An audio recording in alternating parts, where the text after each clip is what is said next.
Je voulais souligner quand même que l'AES a réussi, et ce n'est pas pour lui jeter de fleurs, quelque chose que la CEDEAO n'a pas réussi.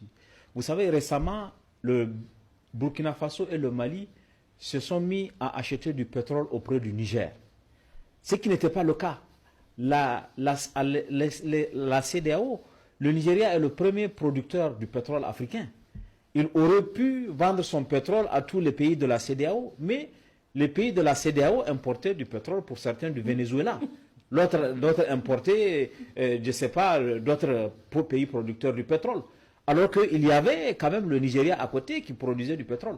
Là, les pays de l'AES ont dit, bon, puisque le Niger est producteur du pétrole et que maintenant sa capacité de production du pétrole est d'environ 120 000 barils par jour, on va acheter le pétrole au Niger au lieu d'aller l'acheter ailleurs. Et cette dynamique, elle s'est mise en place. Le pétrole est acheté au Niger, les citernes sont convoyées au Mali ou au Burkina, et c'est plus de traverser la frontière. Donc il y a cette forme de dynamique qui se crée.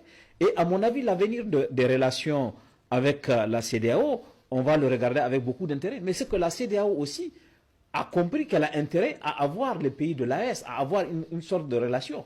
Puisque vous avez vu que le Nigeria, finalement, le chef d'état-major du Nigeria était à Niamey il y a 15 jours et a dit qu'il faut qu'on travaille avec le Niger pour pouvoir lutter contre l'insécurité, pour pouvoir lutter contre Boko Haram qui est un ennemi commun. Donc, quel que soit le scénario vers lequel on va aller, il y aura toujours une possibilité d'échanger puisque chacun a intérêt.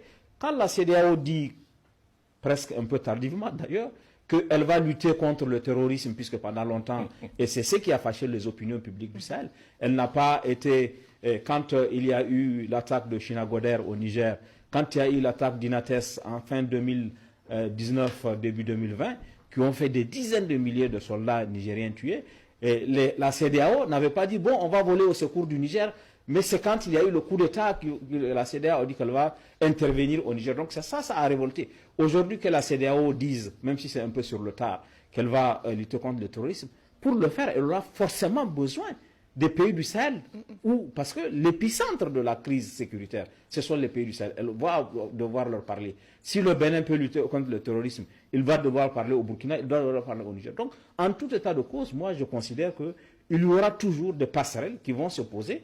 Et maintenant, ce que les pays de l'AES ont décidé, c'est que puisque ce train CEDEAO est un train qui est toujours en retard et qui ne veut pas avancer, nous, on va créer une dynamique. Si les autres voient, le partenariat a été fait avec le Togo, avec le Tchad, avec le Nigeria, peut-être avec demain, mais il n'y a pas, je ne suis pas sûr que l'AES soit dans une démarche d'exclusion en disant nous, on ne veut personne. D'ailleurs, la charte dit que celui qui adhère à nos principes, celui de la souveraineté, celui de construire un nouveau type de relation avec les partenaires, pas de relation verticale. Si quelqu'un adhère à ça, on peut travailler ensemble. Et je pense que ça, c'est quelque chose dont il faut tenir compte. Je vous propose